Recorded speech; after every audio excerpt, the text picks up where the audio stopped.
24 minus 21.5. So you will get the magnesium punya mass. Okay, 2.5 gram. Okay, boleh 25 gram ni dapat dari mana? 24 minus 21.5.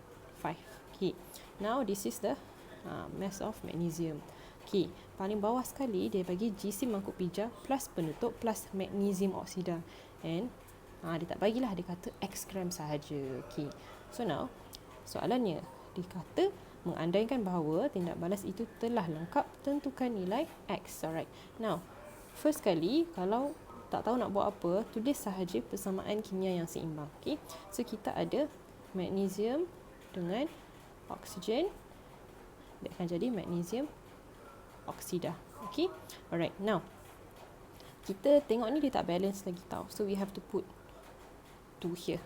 Alright, 2 in front of magnesium. Now kita dah ada berat magnesium dia dah kita dah carilah 2.5 gram. So now we have ni 2.5 gram mass dia. Okay, kita nak cari nilai X. X ni maksudnya magnesium oksida campur penutup campur GC mangkuk pija. Tapi sebenarnya GC mangkuk pija dengan penutup ni kita dah tahu dah. Berapa? 21.5 gram. Macam mana tahu?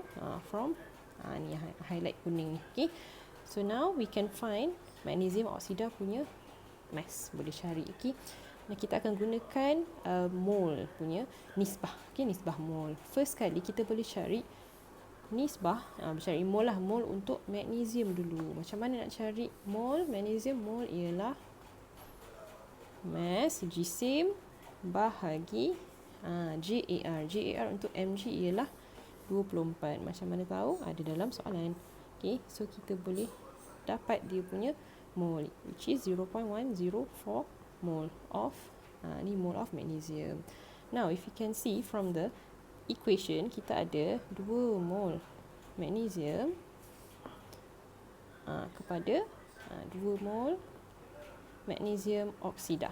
Nampak tak? Dia punya nisbah dia sama. So kita boleh kata kalau this one 0.104 mol of magnesium, mestilah magnesium oksida pun 0.104 mol. Okay, sekarang kita dah ada mol of magnesium oksida. Boleh cari tak GC? Boleh. Okay, so kita akan darabkan sahaja mol dengan GAR kita. Okay, so 0 mass GC magnesium oksida. Apa dia tadi?